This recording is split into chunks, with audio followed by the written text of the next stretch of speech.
there's a being called Zosh, and he's just like from everywhere. But the Hupaz is one from Zeta Reticuli. I like working with him. Robert Shapiro is a practitioner of the New Age discipline known as channeling, in which alien or spirit entities speak to the rest of us through mediums.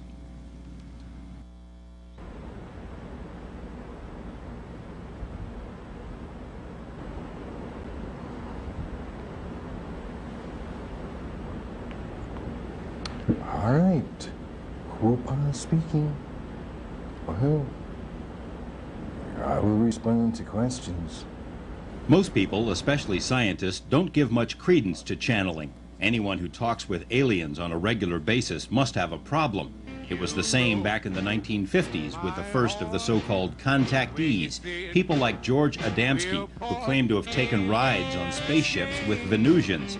To the scientific community, it's all one big mixed bag of specious claims, and that bag includes modern abduction reports, which remain controversial even in UFO circles. And there are people who will swear on a stack of Bibles that it's true. Well, I don't know if it's true or not, but the evidence in support of it is terribly, terribly weak. My problem with the whole way abductions are studied is that the hypnosis, very often hypnosis is used by people who are not trained to do that. Somewhere between 25% and 35% or whatever of all the abduction cases are remembered without hypnosis. And every abduction case, virtually, people remember pieces of it without hypnosis. Hopkins, perhaps more than any other person, has risked all, including his personal life and his health, in order to convince the world to sit up and take notice of abduction reports. Finally, his efforts appear to be paying off. The thing that makes the UFO abduction phenomenon so powerful in that shift is that it kind of gets us where we live. It enters the physical world. It appears to be in the physical world, but once having found us in the physical world, it then drags us out of the physical world. So it is, it's like tailor-made to shatter the arrogance of the Western worldview. Harvard psychiatrist John Mack has taken considerable heat from his colleagues because of his interest in abduction cases, but he's not deterred. Mack recognizes that many scientists simply refuse to believe abductions are real, no matter what. There's a huge amount of physical evidence of what's going on in the abduction UFO world, but there has to be some openness of the receiver to that evidence. It requires, like as one Harvard scientist said, that, well, I have to have a cigarette lighter that was dropped from a UFO. Well, probably they gave up smoking hundreds of thousands of years ago anyway, but that kind of physical requirement, it's exactly that mentality that this is shifting us beyond. Dr. Mack's entrance into the abduction debate makes it much tougher for science to dismiss the subject without looking at the data first. Those scientists who do investigate are often amazed at the scope and similarity of abductee tales. There were beings around me. They were little short beings, but fairly chubby and heavy on the beings, and there was about 4 or 5 of them. And they were busy doing different things as I was laying on the table. Mary has had similar experiences most of her life, so have other members of her family. Therein lies the central pattern of the abduction scenario. It begins during childhood, continues for decades, and seems to follow entire families. What I remember is just like the bruises and stuff, and I always remember waking up thinking that I'd been somewhere but not knowing where I had been.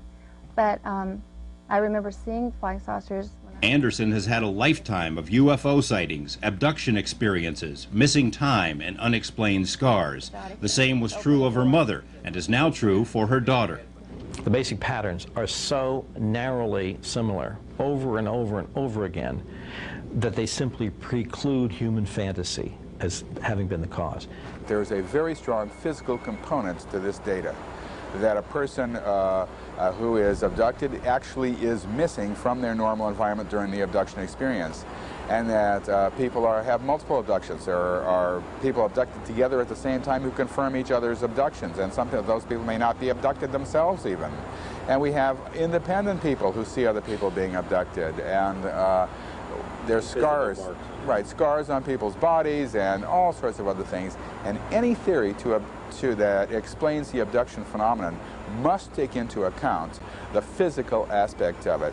And that is why we don't have a competing theory to the theory, in fact, that this is what's happening to people. Dr. Jacques Fallet questions some abduction reports because they were recalled with hypnosis, but he's personally seen the physical effects of alien encounters. There is impact on the skin. They do describe a hot sensation, but the beam would also pin them down and push them. And we don't know how to make a beam that does that. Psychiatric social worker John Carpenter is another professional who's dared to look seriously at abductions. You don't want to live with that. It is not a fun experience. One of his cases involves a Nevada ranching family whose members have had unusual encounters for years. Only come up to my shoulder, and slender, and dark-eyed. What color hair? No hair. Mean eyes. Cold. Looks like a dentist's office. And what makes it look like a dentist's office? Everything comes out of the walls. Hoses. I don't like it here. Are you aware of how old you are? I'm 14. 14. Susan had a reason for being so certain of her age at the time. Because they went between my legs. Nobody's ever done that. Nobody had done that before. No. No. Since you couldn't move, how did they manage that? I spread my legs. There is no doubt in my mind there is a definite phenomenon occurring. Some kind of intervention, intrusion of some kind of different type of being, whether it's dimensional or extraterrestrial, whatever it is. There's nothing that binds these people together except the common amazing reports that they come up with. Carpenter, Mack, Jacobs, and Hopkins have been taking their case to their colleagues, holding seminars around the country for mental health professionals, hoping to foster better understanding of abductee reports. The response has been modest but encouraging. Unfortunately, there are no answers to any of the big questions. Why is this happening? What do they want? Where will it all lead? It certainly is a good question that why do they need us if they're so advanced? But then why do we need wildlife to do our research? Why do we have 2,000 lab rats? Why don't we just create our own animals? There has to be something to do with our spirit, our soul, our brains, something beyond maybe what they can manufacture in the lab. It seems like they're interested also in a relationship with us, in some kind of joining with us. We know infinitely more about this, infinitely more about it than we did 10 years ago. But we still have major gaps in our understanding because we cannot put ourselves in the minds of an alien intelligence with alien needs, non-human needs, and understand why they're doing and why they're choosing and why they're following people the way they seem to be doing.